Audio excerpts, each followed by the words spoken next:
Give or take the odd note, and the gender of the monarch, of course, Britons have been singing this since 1745, making ours the oldest national anthem in the world. In this series, I'm exploring how the monarchy has shaped the story of British music.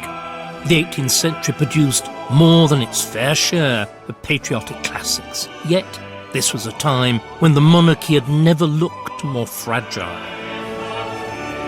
It had lost much of its political and religious power. It imported its ruling house from abroad, and it was under constant threat from rival claimants, from vicious family feuding, even from madness. This was the age when Britain became the world's leading power. Nevertheless, much of the century was spent searching for music that would reflect that new status.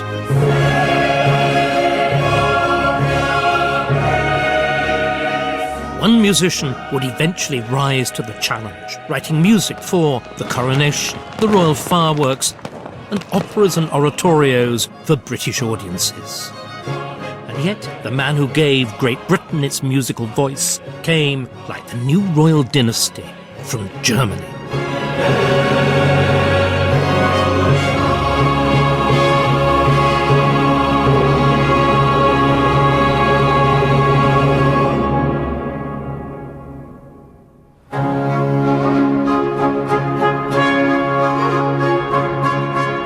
In 1707, the newly finished St. Paul's Cathedral was the setting for a majestic ceremony presided over by Queen Anne, the last of the Stuart dynasty. The event being marked was momentous. It cried out for a triumphant classic of royal music. Anne came here repeatedly to celebrate stunning military victories over the French, which were turning her nation into Europe's greatest power. But the achievement of her reign that Anne was most proud of was a peaceful one.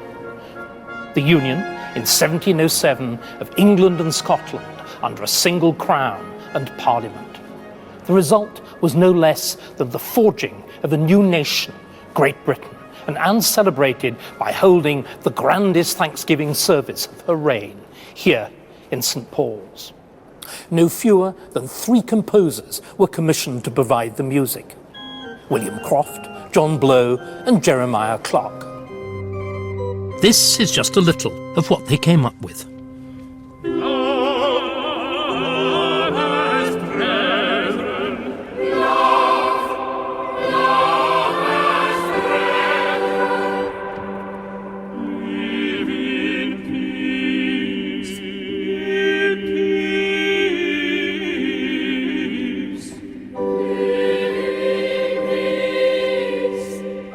Don't feel embarrassed if you don't recognise it. It hasn't been performed for centuries.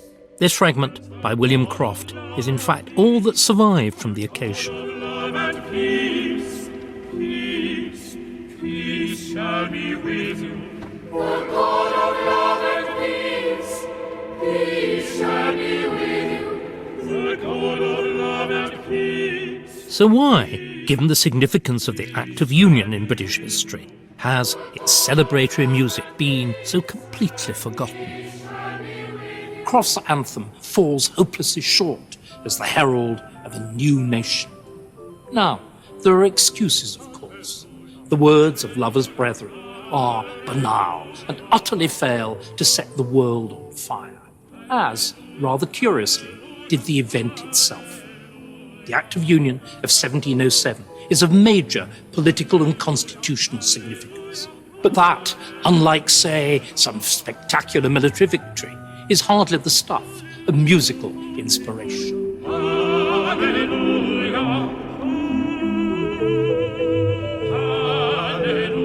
hallelujah. The grand celebrations of 1707 might look like business as usual. In fact, they are the last gasps of a dying tradition.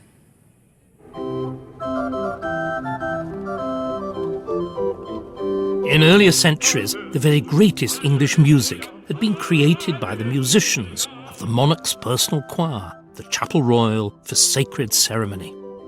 In the 18th century, however, power had clearly shifted away from the monarchy and the church, and music followed it. London is certainly, by this point, the richest city in Western Europe. It's also a city which, to a quite unusual extent, acts as a national capital. It sucks the whole of the English elite into it. London then has to feed this appetite for pleasure, for leisure. Leisure is a function of wealth. You therefore need what? Theatres. What audiences flocked to see was exotic, flamboyant and fashionable Italian opera. And in 1710, the enthusiasm and the wealth of London's new opera-goers drew a 27-year-old German to the city.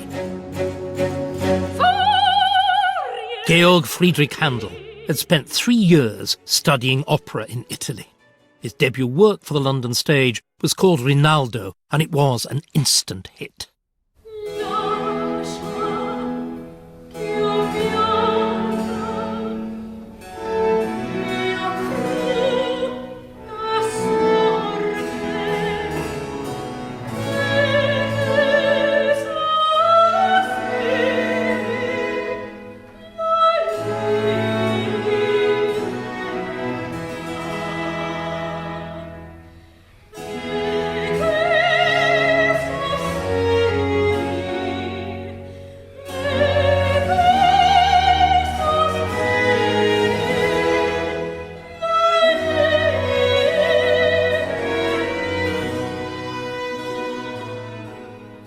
Let me weep my cruel fate and sigh for liberty.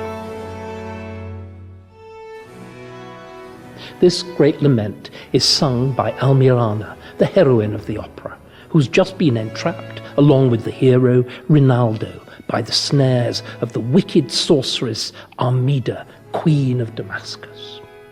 It's a tale of derring-do and high passion set amidst the delights of the fabled East. It gave Handel the opportunity to show his talents, genius rather, as a composer, conductor and harpsichord soloist. Handel never looked back.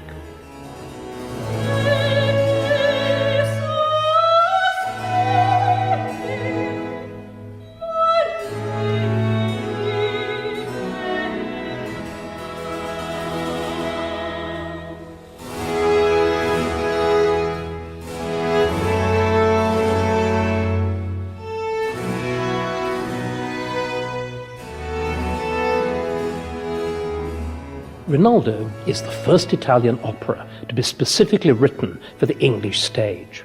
Handel's librettist cum impresario, Aaron Hill, made the most of the fact in his dedication of the opera to the Queen herself, proclaiming that this opera was a native of your Majesty's dominions and was consequently born your subject. But it's a funny kind of British subject, isn't it, that's written by a German and sung in Italian. But Queen Anne welcomed this immigrant music. In February 1711, Handel and his Italian singers were summoned to St. James's Palace to perform for her birthday. Her Majesty was reported to be extremely well pleased with his music. Some of her subjects, however, were less seduced. From foreign insult save this English stage, no more the Italian squalling tribe admit in tongues unknown. 'Tis popery in wit. The learned author of these words, Richard Steele, was no xenophobic Philistine. He went on to found the Spectator. But, like many in proudly Protestant Great Britain, he was suspicious of anything which savoured of Catholicism. The songs theirselves confess from Rome they bring, and 'tis high mass for aught you know they sing. Instead, Steele would invoke Britain's new greatness and call for a native culture whose distinction would match its military power. Let Anna's soil be known for all its charms, as famed for liberal sciences as arms. Let those derision meet who would advance manners or speech from Italy or France. Let them learn you who would your favour find, and English be the language of mankind. This search for a native music worthy of the greatness of Britain will be one of the crucial factors determining the development of music in the 18th century. The man who gave Great Britain its voice, however, would turn out to be the very same German who was writing Italian operas. In 1711, Handel began studying the English language and its music. In 1713, he was able to present this to Queen Anne.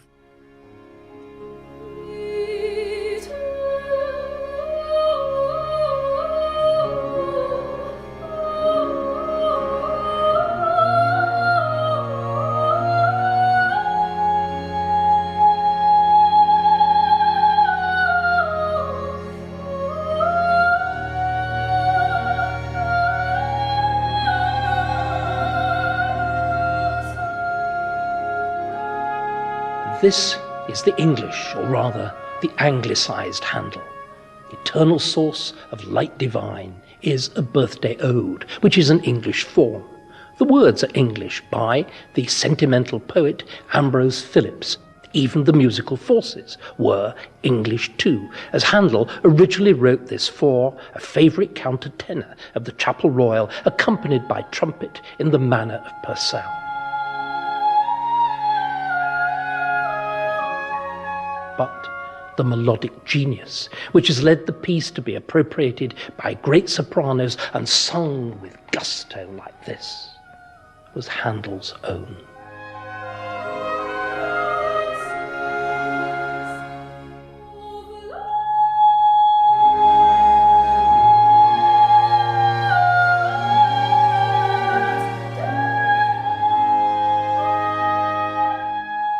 It is a tricky piece to sing. It has incredibly long phrases, and the point of Handel is not to try and sing it in one breath. The point is to give it the beauty it deserves and the space that he really wrote into those bars.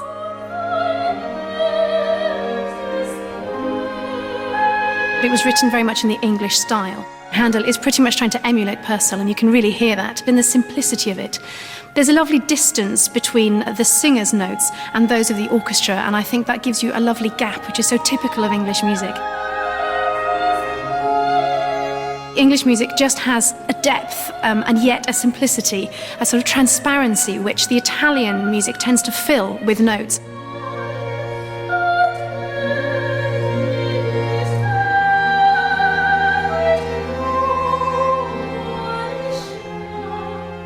Anne rewarded Handel with a royal pension, a handsome £200 a year. Barely 3 years after arriving in England, he had already overshadowed homegrown talents, a process that would accelerate when the monarchy too ceased to be homegrown.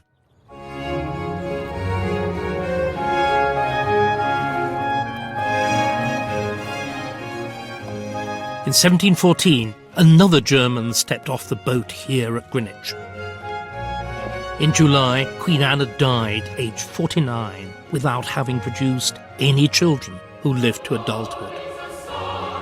Parliament had ruled out a Catholic successor, then and forever.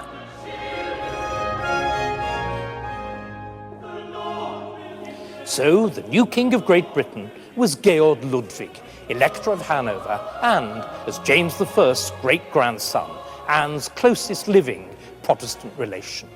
The House of Hanover had begun.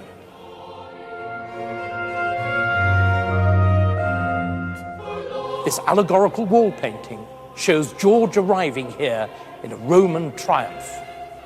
It's grand, if faintly preposterous to our eyes, but the reality was much more sober. George arrived at night and in ordinary travelling clothes. But at least his taste in music was magnificent, and as King of Great Britain, he could afford to indulge it.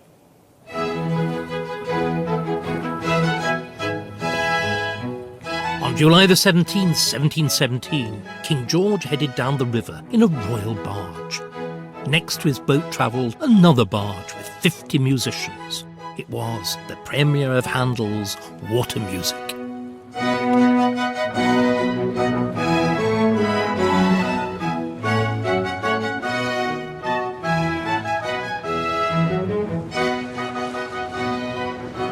George already knew and liked Handel's music, since, before the composer came to London, he'd already held a post as head of George's Chapel Royal in Hanover. But this time, Handel was to make his music bigger, better, louder.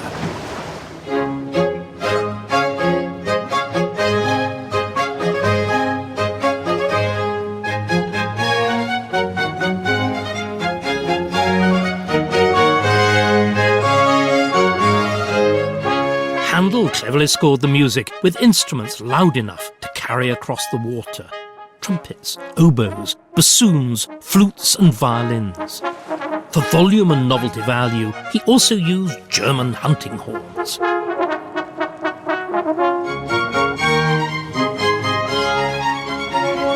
Handel's music was an instant hit, both with the king, who liked it so much that he commanded the musicians to repeat it twice, and with the public, who clamoured to hear it, some of them lining the banks, others crowding on nearby boats.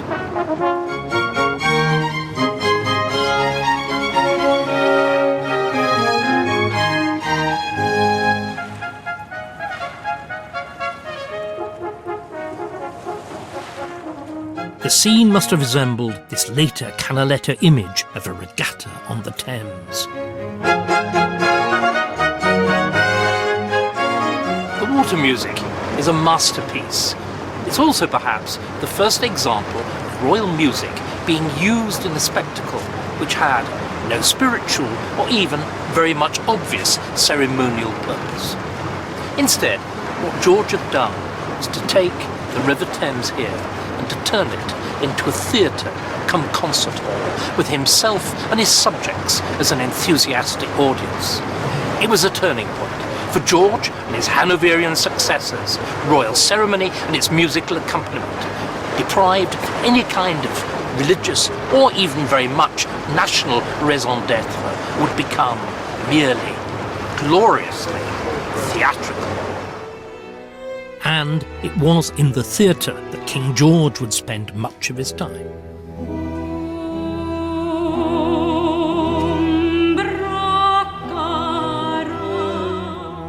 In person, George I could be stiff, reticent and dour, but he enjoyed nothing more than the high passions of opera, especially when written by Handel.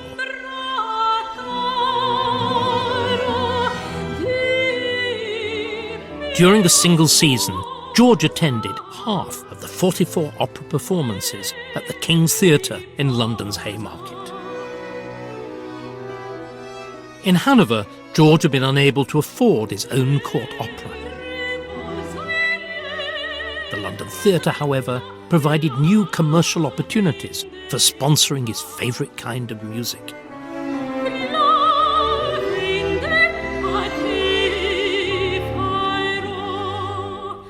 In 1719, George I put up seed money for a new opera company, called grandiosely the Royal Academy of Music. It was based here in Haymarket, in the newly developing West End of London. George's contribution amounted to £1,000 a year for 7 years. Where the king led, members of the nobility were happy to follow and stump up substantial subscriptions as well. This wasn't a court opera in continental style. Rather, it was a commercial venture with the king as patron cum impresario. George put Handel in charge of the Royal Academy and sent him overseas to recruit the finest singers. Handel's prize catch was the most famous singer of the day, Senesino, the Italian castrato. He was lured to London by the salary of £1,000 for a single season. That's pushing $1 million in today's money.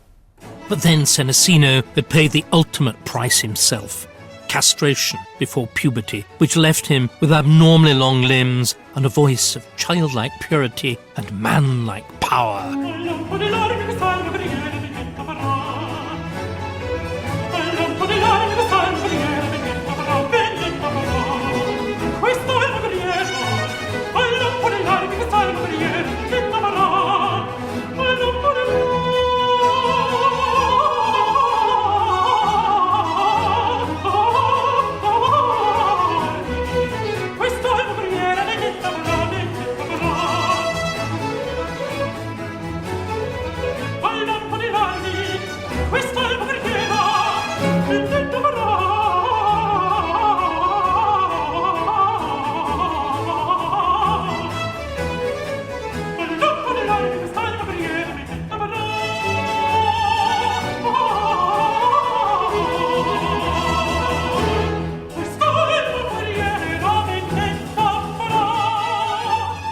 Senesino's performance in Giulio Cesare was praised by London newspapers as beyond all criticism, though his vanity and insolence provoked the equally short-tempered Handel to call him a damn fool.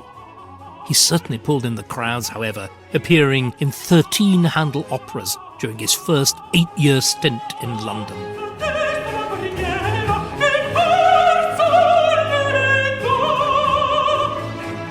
Italian opera was massively popular. There was a huge public for it. And the public at that time was a very, very different kind of public from the opera audience that you would have today. It was almost an orgy. I mean, anything could happen in the opera house. They wouldn't necessarily pay attention the whole time. They would go to hear a certain singer, or if they'd been once or twice before, they would know which arias they liked and which they would pay attention to. They had boxes. The most surprising things. Anything could happen. So it was an incredibly different kind of theatre experience than we're used to today. Of course, there were fierce factions, weren't there? Huge factions. Particular singers, Exactly. rather like soccer, particular singers would have a following. I think there would be enemies. An incredibly good comparison with like a soccer crowd.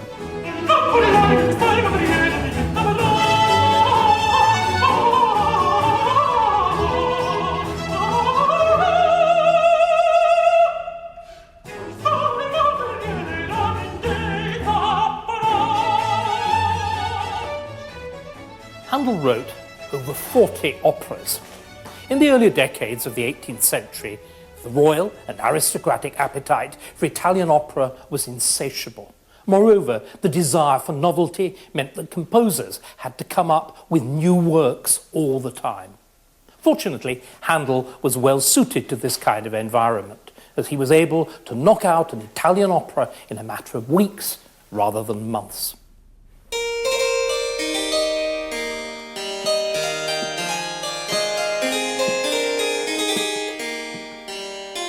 Handel's success, both in the theatre and at court, made him a rich man, and he took up residence in this fine Mayfair townhouse.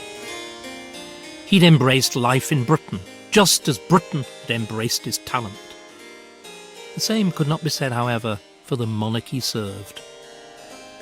King George I here, despite his years as King of Great Britain, never became remotely British, because he was a member of an international court culture that made love, war and peace in French, which George spoke perfectly, and sang in Italian, in the operas which George adored and that Handel composed. In 1727, George died and was buried, fittingly perhaps, in Hanover. George I's musical legacy lies in music written for pleasure rather than grand ceremony. George II, however, was very different. George II actually enjoys ceremony, and he produces the most impressive musical coronation in the whole of the history of the coronation. He was crowned in October 1727, and on this occasion, Westminster Abbey served not just as the royal church, but also as the grandest of grand concert halls. The King shall rejoice, the King shall rejoice in the day of the Lord. The King shall rejoice,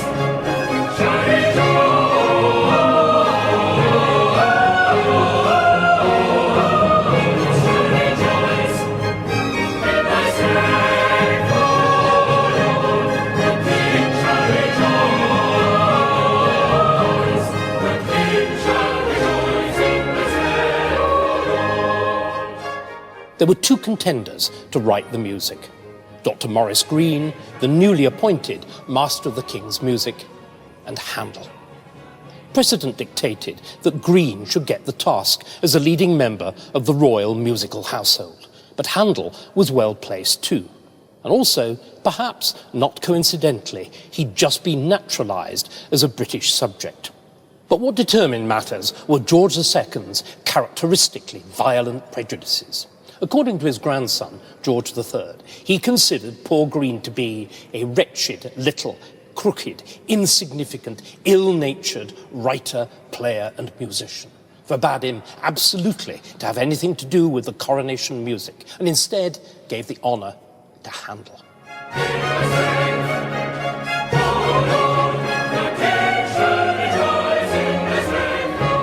The four coronation anthems he wrote for the occasion were a major step towards finding a musical voice for Great Britain. Handel addressed head-on a paradox which had troubled the Protestant Church of England since its creation nearly 2 centuries earlier.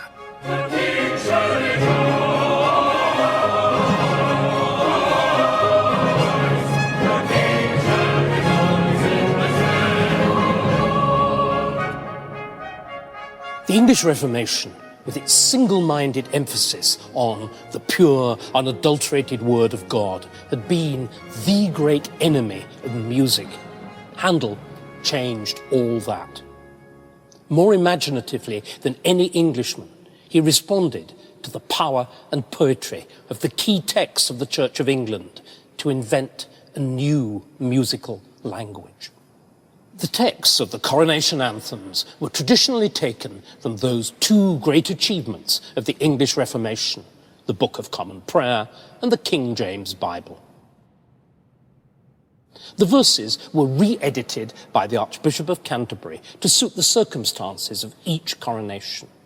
But in 1727, the Archbishop, the story goes, was stunned to be told by Handel, "I have read my Bible very well and shall choose for myself."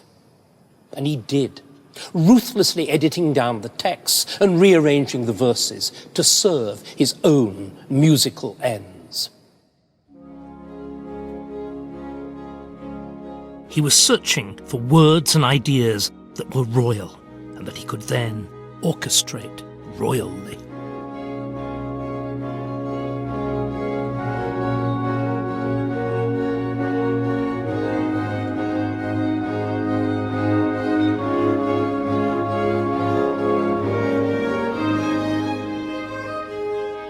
What you get with Zadok the priest is the most wonderful musical coup de théâtre.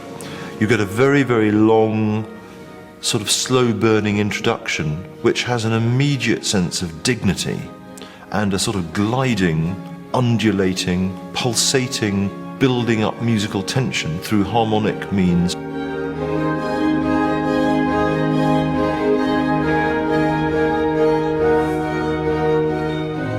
And it builds up and builds up and builds up tension until the choir comes in as one voice with the word Zadok, and the letter Z at the beginning of Zadok, sung by all the choir at once with the addition at that moment of the trumpets and the drums, provides a sort of spine-tingling effect.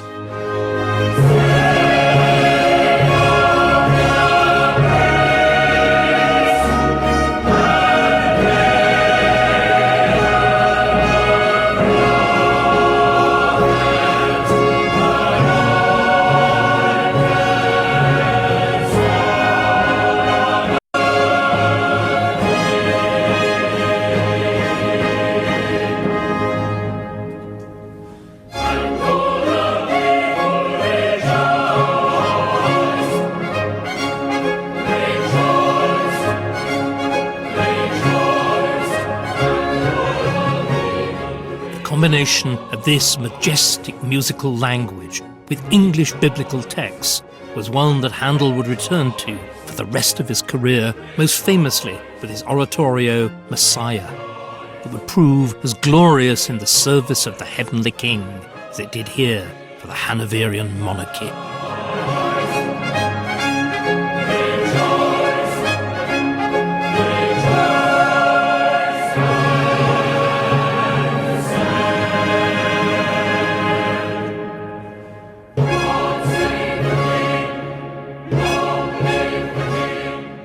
Zadok the priest, with its resounding, repeated acclamations of God Save the King, would have been the perfect national anthem if it weren't so damn difficult to sing.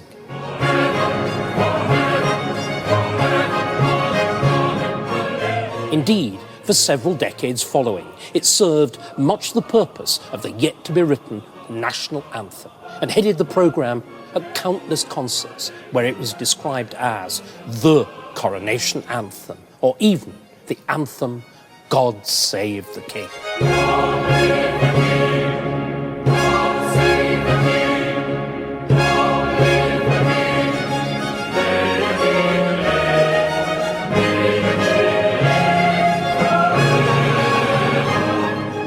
Handel was an opera composer, and I think he captured more than many of his predecessors a sense of transcendent moment and the drama of the occasion, almost painting it in musical terms, a bit like sort of the epics of Cecil B. DeMille or something like that. It had this huge scale and the sense of kind of really portraying the significance and the sense of occasion in musical language.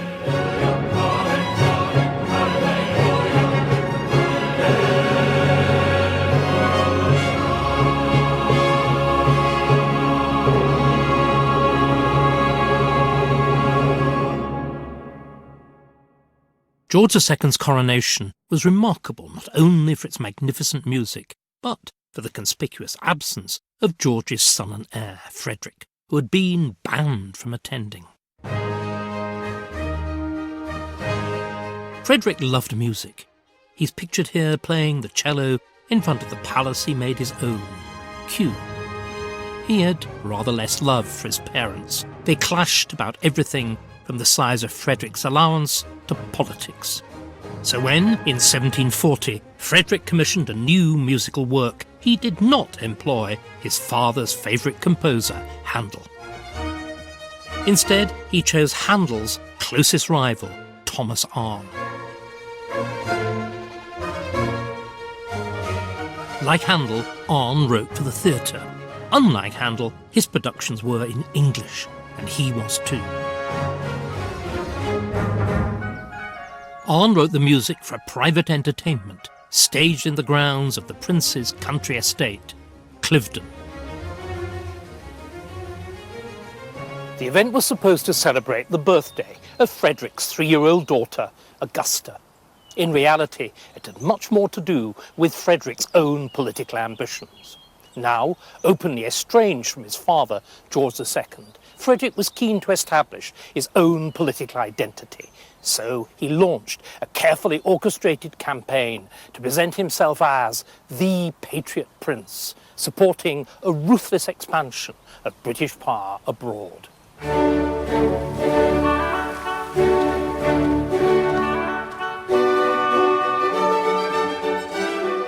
The musical performance itself took place here, in this amphitheatre, overlooking the wooded valley of the Thames. The audience sitting on the terraces here was the crème de la crème, for they had been summoned to see and hear the centrepiece of Frederick's Patriot Prince campaign. Everything was to be English, hence the choice of form, an English masque rather than an Italian opera, of the composer, the English Arne rather than the German Handel, and, above all, of the subject, the Anglo-Saxon king, Alfred.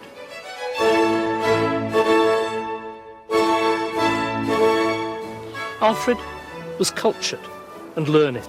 He was an heroic defender of his people against a barbarian invader, and the founder of the Navy. Alfred, the only English king to be called great, would be Frederick's model. Only Frederick would be greater, because he would be ruler, not of England, but of Britain. Great Britain. When Britain first at heaven's command arose from out the azure main, arose from out the azure main. This was the charter of the land, and guardian angels sang this strain. Rule, Britannia, Britannia, rule the waves. Britons never shall be slaves.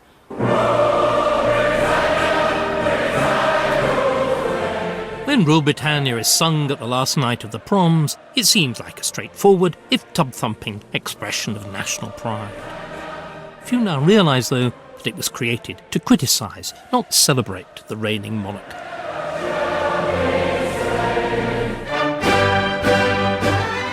Four years later, Arne's tune was taken up by still fiercer opponents of George II.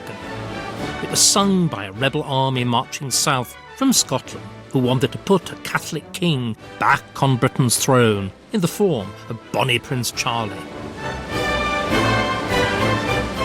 London waited nervously. From one of its theatres, however, came a statement of support for the embattled King George II, thanks once again to the entrepreneurial Thomas Arne. On the 28th of September, 1745, here, on this site, in the old Theatre Royal, Drury Lane, three of London's favourite singers came on stage in front of the curtain at the end of the performance. And there, to raise people's spirits in this time of crisis and emergency, they sang an old tune with new words and in a new arrangement by Arne. It was greeted with tears, cheers and thunderous encores. As the weeks went by, the numbers of performers swelled, and a chorus of 20 would appear to sing it to a similar rousing reception at the end of each performance. It was, of course, God Save the King. God bless our noble King. God save great George our King. God save the King. God bless our noble King.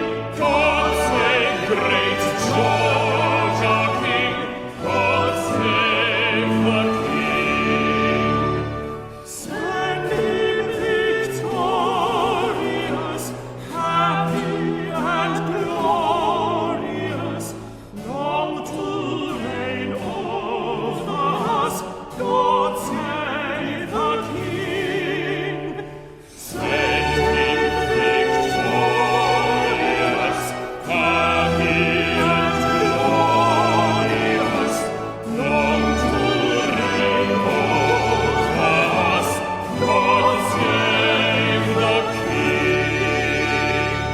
By the end of the 18th century, God Save the King was firmly established as the national anthem, making Britain the first country in Europe to have such a patriotic hymn. I suppose it's the royalist piece of music of them all, but it had originated not in an official commission, but instead in an instantaneous response to a political and military crisis. And it depended on the public, not royal patrons, for its initial success. Prostrate the navy streets, on the our hopes we fix. God save us all.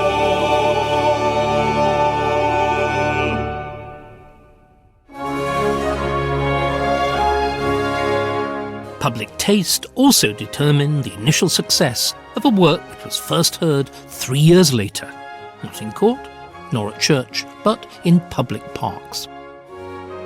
It was Handel's music for the royal fireworks, and such was the composer's fame by the mid-18th century, even its rehearsal stopped the traffic. The rehearsal took place on this very spot.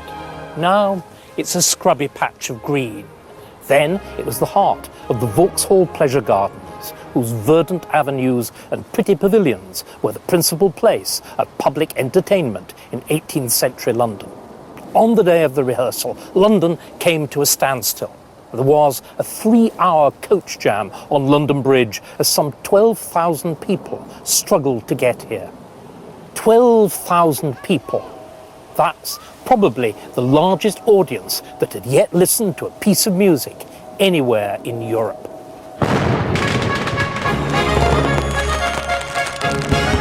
But then, everything about this occasion was on an epic scale. It was commissioned to mark the end, after 8 long years, of the War of Austrian Succession. The peace treaty proved unpopular, however, since the British agreed to give up many of the colonial gains they'd won from the French.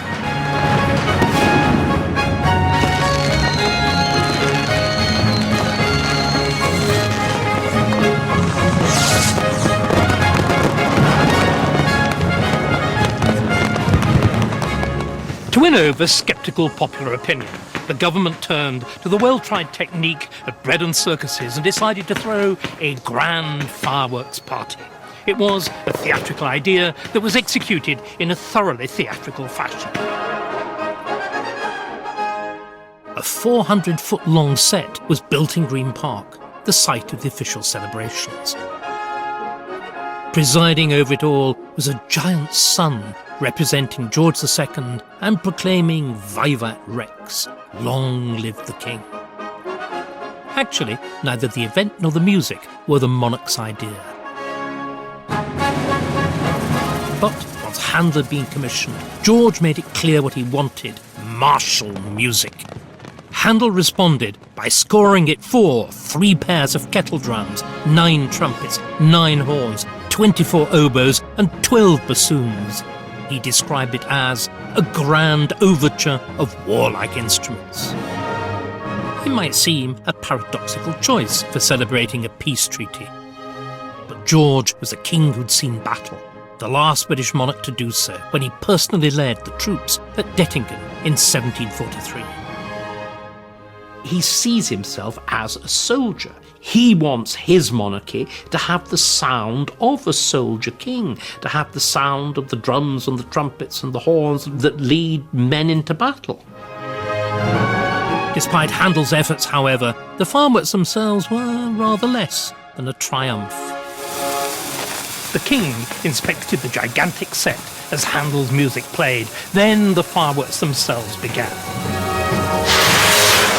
At first, all went well, and the rockets were much admired. But then, suddenly, part of the wooden set caught fire.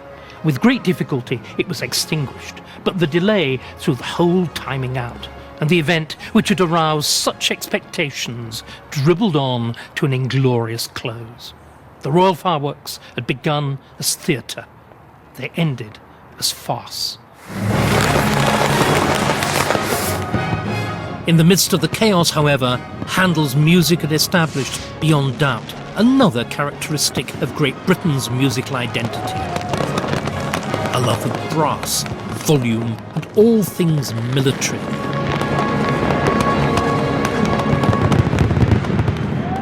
But Handel was to make an even more important contribution to our musical culture. And for this, he took inspiration once more from the theatre. Now, though, he was creating very different productions from those that George I had loved so much. After 1741, Handel stopped writing Italian opera altogether. It was ruinously expensive to stage, but it had almost bankrupted him, despite his shrewd commercial instincts. Instead, he concentrated on English-language oratorio, a less elaborate concert drama which married operatic techniques to English sacred texts. If God be for us, who can be against us? Who can be against us? Who can be against us? If God be for us, who can be against us?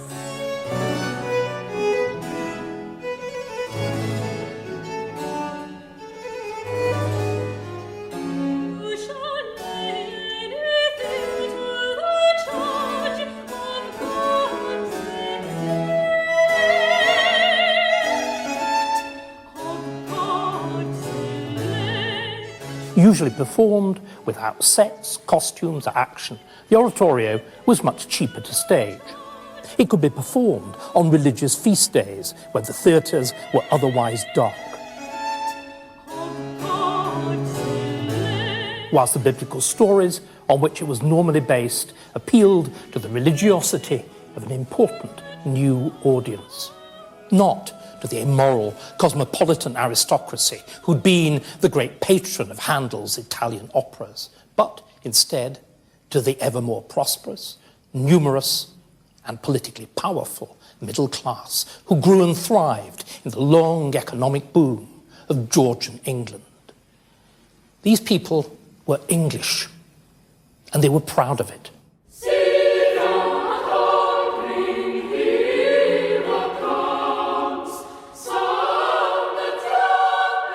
The subjects of Handel's oratorios were more English than they looked too.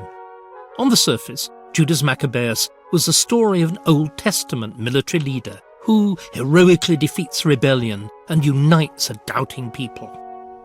The audience at the Covent Garden premiere in 1747 would have instantly thought of a much more contemporary figure, George II's younger son, the Duke of Cumberland, who had just smashed the Jacobite army at Culloden.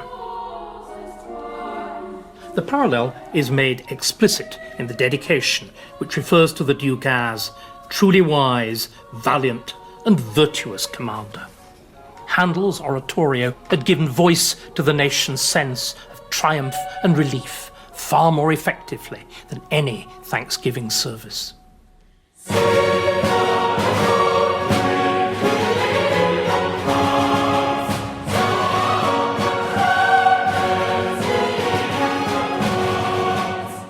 The unique power of oratorio was its ability to dramatise the national myth of the new Holy Land, Great Britain.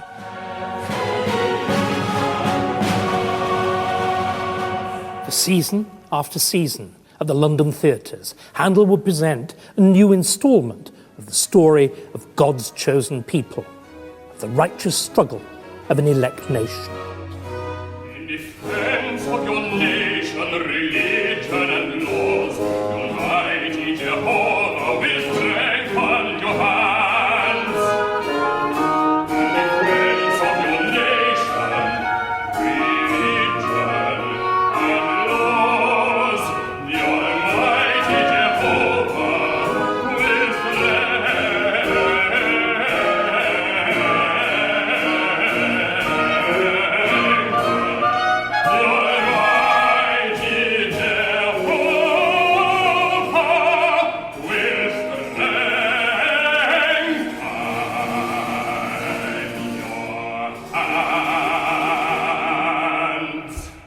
The idea of a divinely ordained monarchy no longer held sway in Hanoverian England. Instead, it had been replaced by the idea of a divinely ordained nation. Oratorio was the soundtrack to this new ideology.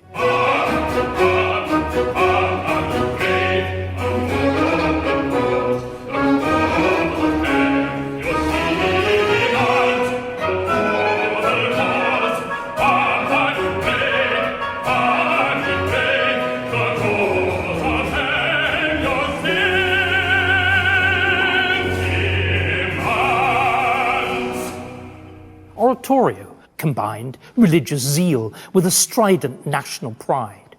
It stood on its head the old Puritan objection to religious music that it brought the theatre into church by bringing religion triumphantly into the theatre, and it would be elevated into a new national cult and given royal endorsement by the next Hanoverian king, George III.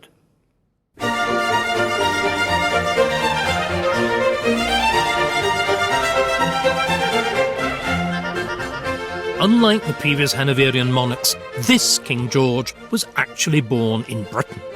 When he acceded to the throne in 1760, he proclaimed to Parliament, "Born and educated in this country, I glory in the name of Briton."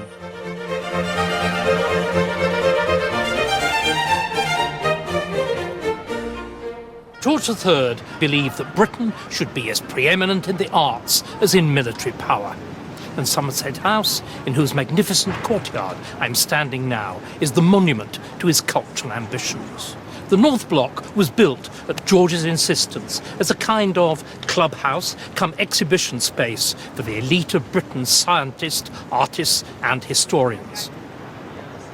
George, who was a keen musician himself, was also the patron of the Academy of Ancient Music, which was set up to study and perform the works of the great composers of the British past.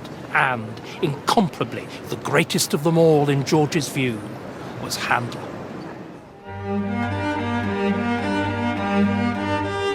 One year before George III came to the throne, Handel had died at the age of 74. His passing was marked with something close to a state funeral. He was buried in Westminster Abbey on a regal scale with 3,000 people in attendance. Many years before, Handel had observed of the young Prince George, "Whilst that boy lives, my music will never want a protector." George would fulfil that prophecy. George III kept a private band to play for him in both London and his favourite residence of Windsor. Its leader was the accomplished German violinist Georg Georg Griesbach. Each day, it would seem, the king gave him a playlist of the music that he would want to hear in the evening. A handful of these, written on any scrap of paper that the king could find, have survived, and they consist of Handel, Handel and Handel. And not just any old Handel. Instead, they cover the whole range of the composer's music, overtures, concerti grossi, and movements from operas and oratorios from every decade of the composer's career. In other words, George not only loved Handel, he really knew his music. And here is hands-on evidence in the king's own handwriting. And Handel's music was not merely a private passion for George III. It also led him to put Westminster Abbey to a quite unprecedented public use. In 1784, 4,000 of the richest, most powerful and fashionable people in London packed into the newly decorated nave of Westminster Abbey here. It was the biggest national event since George III's own coronation some 20-odd years previously. But they didn't come to give thanksgiving for a great military victory or a royal anniversary. Instead, they came to honour a musician, plain Mr. Handel, and celebrate the supposed centenary of his birth with a series of grand concerts of his works. The king was chief patron of the event, involved in everything from the programme to the decorations. And each day, seated in a great Gothic throne, the king led the nation in homage to the man who'd given it its musical voice. Before the celebration began, the royal family visited Handel's tomb nearby in the south transept to pay their respects. Then they processed to their box and listened rapt as Handel's Messiah was performed.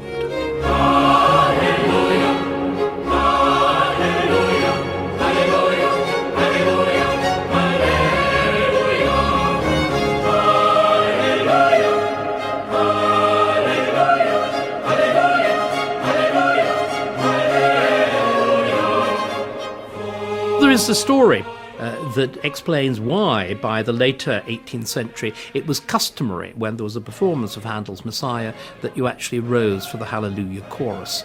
And at some point, the king must have risen. And of course, when the king gets to his feet, everybody gets to his feet.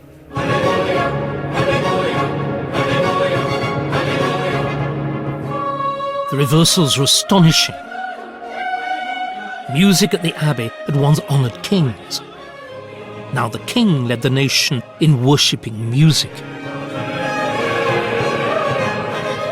The music written to the glory of God became instead part of the cult of the musician Handel.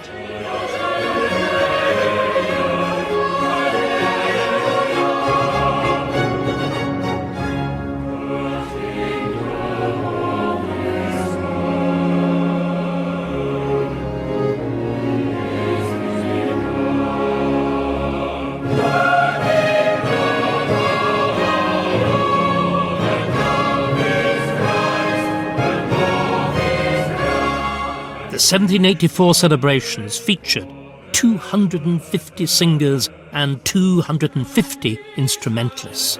The British had acquired a taste for musical giganticism. All the newspaper reports emphasise scale, numbers, power of sound. So this is literally the music of a great power. It's booming brass and sounding drum. All the time, the fusion of the sacred and the soldierly, the sacred and the military. It becomes the language of ceremony.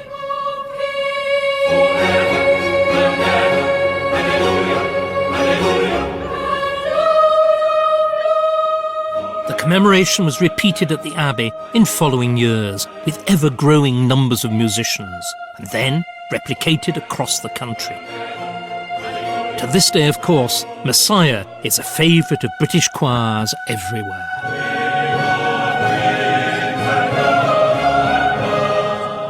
Everything that Handel gave to Great Britain is exemplified by this one work.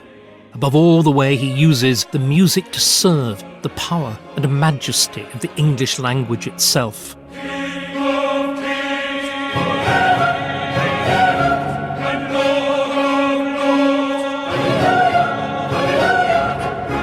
It was the approach he'd first taken with the coronation anthems, then perfected with the oratorios. At the beginning of the 18th century, the Act of Union gave life to Great Britain.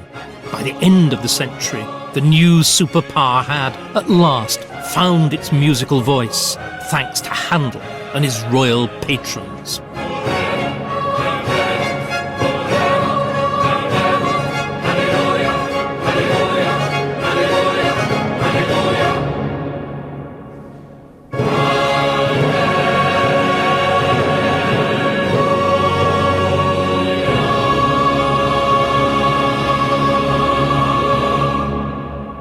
Next time, our story comes to its end.